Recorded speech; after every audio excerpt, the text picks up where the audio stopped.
अमित शाह के साथ हमारा बिहार में लुलू लुलू चल रहा था या इलू इलू चल रहा है? ये क्या बात है?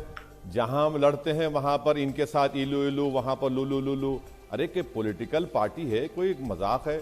हमारी जो स्ट्रेंथ होगी, हमारा जो फैसला होगा, हम उस पर लड़ेंगे।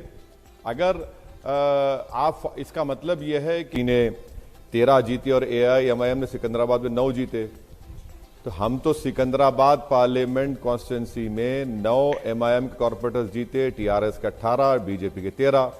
अब हैदराबाद में आ जाइए, हैदराबाद पार्लियामेंट सेगमेंट में हमने 34 सीट पर लड़े और 33 पर हम जीत गए, 10 पे बीजेपी जीती। तो ये कौन सा बीजेपी बात कर रही है? अरे भाई, आप 150 पे लड़े, हम लोग 51 पे लड़े। सुधांशु जी, अगर हम लड़ लेते 70-80 तो शायद मैं समझता हूं कि मुझे लड़ना चाहिए था। तो क्यों नहीं लड़े सर? आपको तो अंदाजा होना चाहिए कि अमित शाह जी कह रहे थे TRS के साथ आपका इलू इलू चलता है। आफ्टर थॉट आपसे, हाँ मैडम, हमारा तो हाल ये है ना कि अमित शाह के साथ हमारा बिहार में लुलू लुलू चल रहा था या इलू इलू चल रहा है? ये क्या बात है? जहां हम लड़ते हैं वहां पर इनके साथ इलू इलू, वहां पर लुलू लुलू। अरे कि पॉलिटिकल पार्टी है, कोई मजाक है? हमारी जो स्ट्रेंथ होगी, हमारा जो फैसला होगा, हम उस पर लड़ेंगे। अगर आप इसका मतलब यह है कि जो बीजेपी 48 जीती, तो क्या बीजेपी को शिकायत मुझसे है कि मैं ज्यादा सीट नहीं लड़ा? तो ये बताना चाहिए। और बीजेपी को 15% वोट, तो उनको उसमें 35 में तो सिर्फ TDP और कांग्रेस का वोट है। ये बात मानना पड़ेगा, क्योंकि जब तेलंगाना बना उसके बाद से TDP खत्म हो गई, कांग्रेस तो बेचारी आखिरी सांसें ले रही है, YSRCP खत्म हो गई, लेफ्ट पार्टीज खत्म हो गए। तो एक वैक्यूम था जिसको बीजेपी ने फिल किया। वो बात बिल्कुल सही है। तो 35 में तो 15% तो वोट उनका TDP का और कांग्रेस का है। उसमें वैक्यूम फिल किया सर, या आपने पोलराइजेशन के लिए ऐसी पिच दे दी कि इन्होंने अच्छी बैटिंग कर दी और सारा नुकसान हो गया TRS का?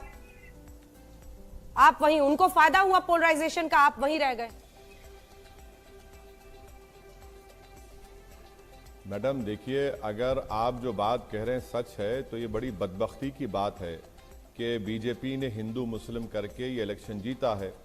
मेरा मानना यह है कि म्युनिसिपल इलेक्शन में बीजेपी ने पुराने शहर के ताल्लुक से कहा था कि इसको हम सर्जिकल स्ट्राइक करेंगे, आप वहाँ पर कुछ नहीं कर सके, डेमोक्रेटिक स्ट्राइक उल्टा आप पर पड़ गया। बीजेपी ने यूपी के मुख्यमंत्री को बुलाया, जिस वार्ड में वहाँ पर 3 वार्ड पर MIM ने कामयाबी हासिल की। अमित शाह को आपने कहा था कि 4 मीनार में बुलाया, घासी बाजार डिवीजन हम बीजेपी से जीत गए।